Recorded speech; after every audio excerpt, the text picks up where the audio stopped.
Zaxby's, indescribably good. It's not down there yet, and both times our guys were on the spot, and usually that thing, when they drop it, boom, you got to get it right now. Right in front of you. And Zach's was extremely impressive, and of course the first one was on the far side, and it was a big scrum, but that was big in the game. So special teams actually was pretty cool, other than we let them run the opening kickoff back. A little heaven and hell there, but I mean, Yeah. but big plays when you needed them. And, Yes. You know, one of the things when you give up that opening kickoff, you've got another 47 and a half minutes to come back from that one. Defense played outstanding. They gave up 3 points the rest of the game. Yep. And Wheeler really just really played hard against us. Like I said in the paper, they played us as hard, and the game was as physical as any game we played this year. That's for sure. And both those defensive coordinators from both teams were getting after each other. Davis Harvey, a friend of mine, and Coach Stewart's, and they were getting after each other. After we got our feet under us, we moved the ball well, and we got to get some things uncorked on that side, but we will. KK, I think he made the Marietta Daily Journal Right. Player of the Week. He had 200-something yards rushing. Right. Had another great night. Josh had a really good strong pass to Sam for a touchdown. Really good play there. So overall, it was a good win. It's a region win, and now we were talking previously before we got on the air. It's about to get in a big mix. That's like Region 1A, where Valdosta and Lowndes and all those guys are. None of those teams have lost a game. I thought that was all. They're all undefeated now. I mean, there's a reason why. Yeah. They haven't played each other. They haven't played each other. Exactly. So everybody's about to get into it. Woodstock knocked Etowah off in overtime, and Cherokee's really good, and of course Roswell's undefeated. So you got Roswell and Woodstock are the two undefeated. The rest of us, Milton and ourselves, have one loss. So it's all about to get started. Well, and you've got the rivalry. You got the Lassiter and Wheeler games behind you, which are rivalries. You got Pope in front of you. But then, as you look at the schedule, Coach, I mean, you said that the records of the teams you've played versus the teams you're going to play are almost the inverse. Where 7-17 were the records of the teams you have played, and something like 16-7 of the teams you're getting ready to play. So at this moment, yeah. So right. Everything's pretty 500. Now I don't know if that's guys who study stats. That might be something normal, but it is definitely there's as many wins as losses throughout our region. So halfway through the season. Yes, exactly. Halfway through the season. So that's probably a statistical no-brainer. But I thought it was interesting. So, Coach, but you're 4-1. So, as you think about halfway through the season, you're 4-1. And as we talked at the beginning of the season, hey, we didn't really have a full game before our first full game. Scrimmages with weather and things were a problem. Right. But here you are, 4-1, and kind of what is your assessment of where you are? I know injuries are starting to concern you a bit, but what is your overall assessment of your team right now at 4-1? Well, first of all, I think football is different at high school everywhere. All the numbers seem to be down some. So then when you start getting some injuries, once you start playing, at the half point we've talked about records. Now the next subject would be of all these teams, who's the closest to where they started? Right, who's healthy and stayed there, right? Is it healthy, or who's been able to make changes or shuffle lineups around? So now the last half is like another season. You got 5 pre-region game. Or you got 5 more. It's 10. If you go to state championship, it's 5 more. So I've always looked at the seasons as thirds, and so going into this second third now, it's now who's positioned herself is the best team the first part, middle of the road the rest of the way, because maybe some injuries or something and so forth, and we're going to find out, and who plays where and who starts getting consistent. That's where we're at right now. There's just certain things, like everybody, I'm sure we've got some holes we got to get filled, and we've lost a player or two just like everybody else here and there, and we're getting a few players back, so we'll find out. Pope comes to Raider Valley this Friday night. They're back in the region, which I think is a good thing for the area and the community as well. What have you seen from the Greyhounds? They've kind of had some up and downs during their season as well, but competitive, strong offense. What do you expect to see this week when you see extremely deceiving. Very powerful offense. Very powerful. every year, I don't know, you watch film, it seems like, of course, I always root for the small guys, but they've got a number 2 that plays for them that's as good as any player I've seen in a long time, and a very explosive young man, very fast, and watching them on film, I think their number 1 quarterback might have got injured early in the year. I think he's back, but through the development, they look to me like they've got a couple guys that they use back there, and got a good running back, and their offensive line's outstanding. They're one of the best coached football teams I've seen, period. And Coach does a great job over there. He's got a couple sons that are they look like big time recruits. One's a guard, the other one I think's the tight end, and they're both just specimens. And so they're good. They're a good football team, and I think their defensive side is probably still, or up till now, maybe searching for themselves, and our offensive side sort of doing the same thing. But it's not like they're both really close. It's every game something's got to give somewhere along the line, and I think one thing that's happened is in a few of those games maybe the offense has been kept off the field a little bit because those guys they're pretty high octane, and they like to pull those two big guards, man. They come at you, a lot of buck action, sort of, and off of some. It's got a zone feel, but it's buck action pulling the two guards, and really good stuff. So this is going to be tough now because with kids, Pope hasn't won yet, but now they're far from losers. That's for sure. Well, they're a good football team, a good program. Right. They got some good kids. When you look at their scores, you just keep thinking, when are they going to break through?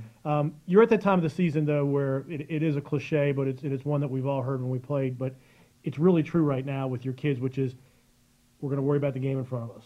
Just one game at a time. Well, what we try to say is we play schemes, not teams. So, we got to get ready each week for the scheme that we got to play on offense and defense. And it doesn't matter who we're playing. We shouldn't think that way because that takes the emotion out of it. And that's always seemed to work for the teams I've been around and the programs I've been around.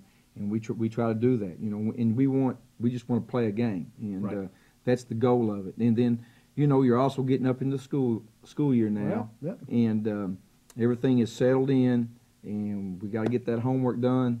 We got to be attentive in classes. We got to do things right off the field, and then you start mixing all that stuff in there, and the social lives and all that now. And kids everywhere, not just here, they all have to start learning how to balance, and that's the struggles as educators and parents and kids. And now it's all settling in.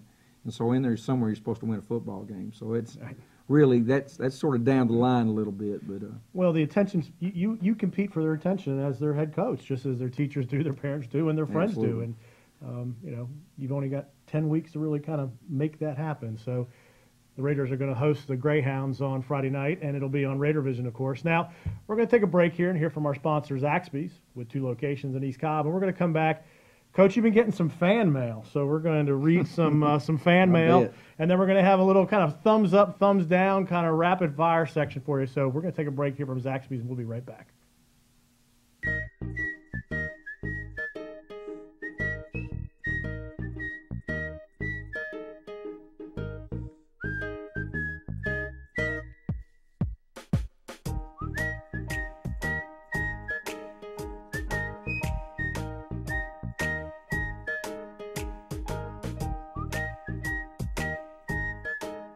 So, Coach, this is your first year of doing this, but I've been doing it a little bit longer than that. So I thought maybe we'd kind of mix things up, and I solicited some fan mail while I was on vacation. And did you make Rocky do this? No. Actually, we did do fan mail with Rocky a couple times. Ed?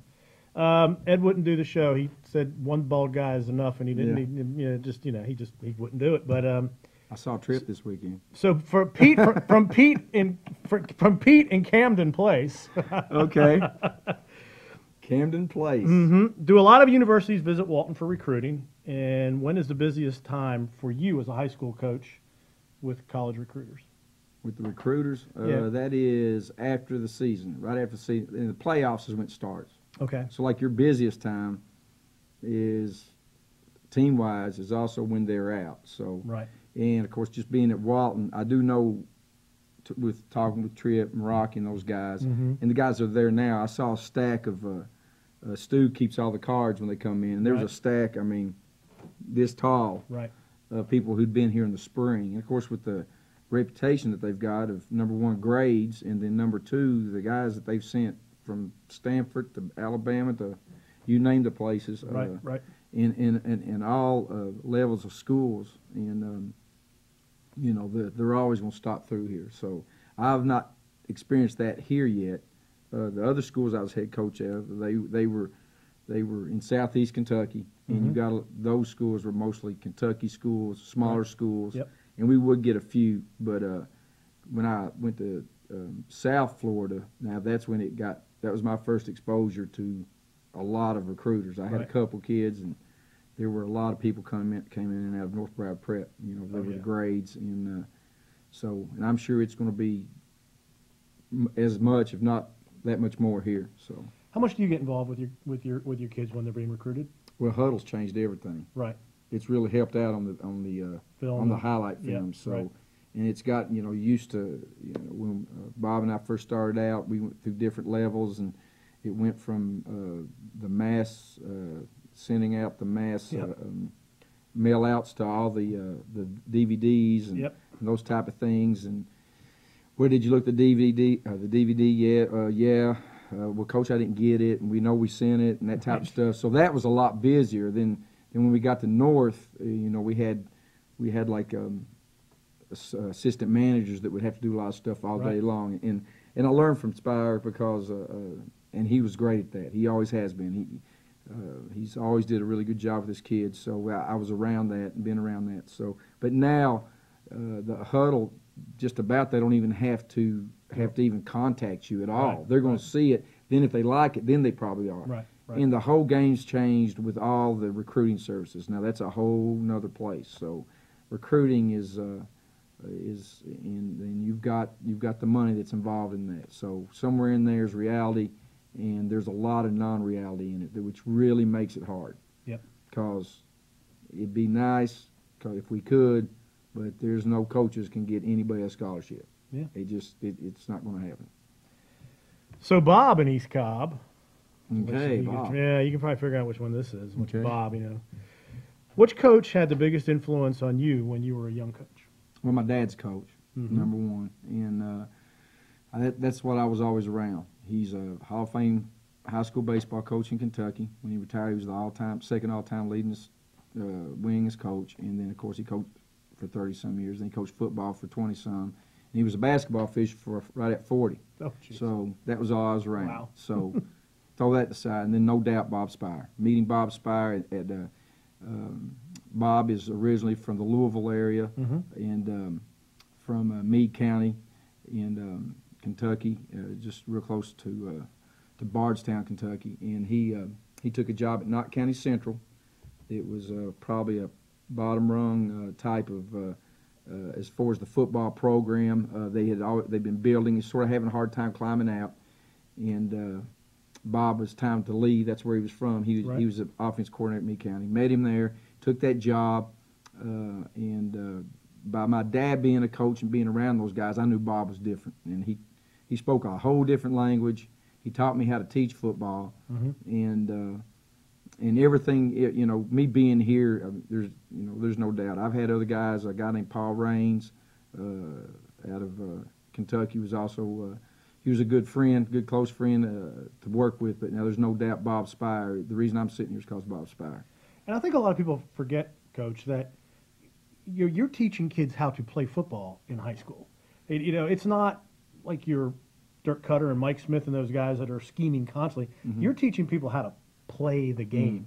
And I think a lot of people forget that it's not just the scheming on Friday nights, but it's teaching these young men to develop into players over the course of their 4 years in high school. And I think a lot of people forget that.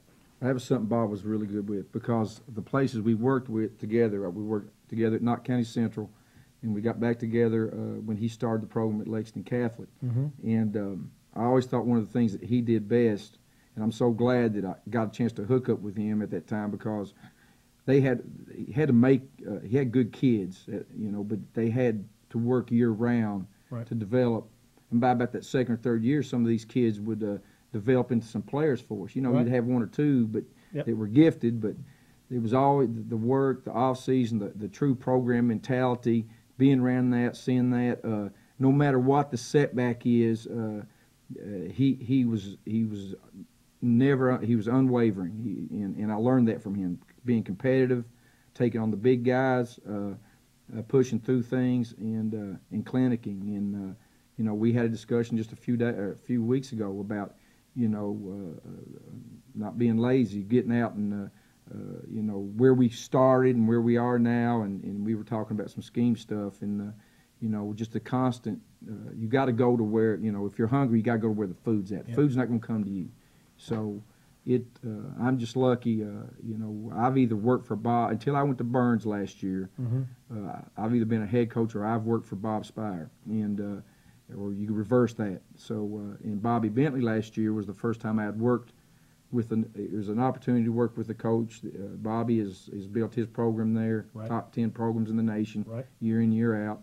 And so I got really for the first time to compare and see some similarities. But I really like and able to put some of that stuff together with what we've been working on throughout the years. You'll just hear me talk about the plan, but that plan's got 28 years behind it. And if you include when it probably started with him, it's probably right 35 years. Excellent. So, thumbs up, thumbs down. Here you go. Or however you want to answer some of these, all right?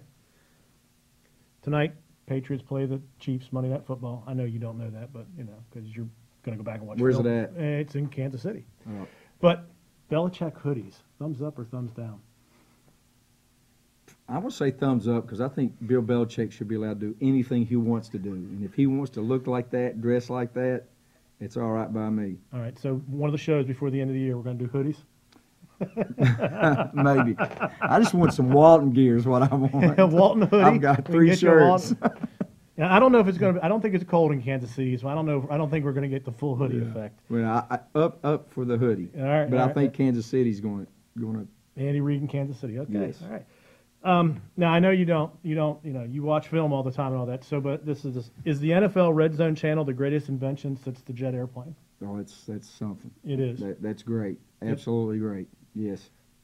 I love the fact that what it actually just did what we all tried to do, which is constantly just change the channel. Well, I still have 3.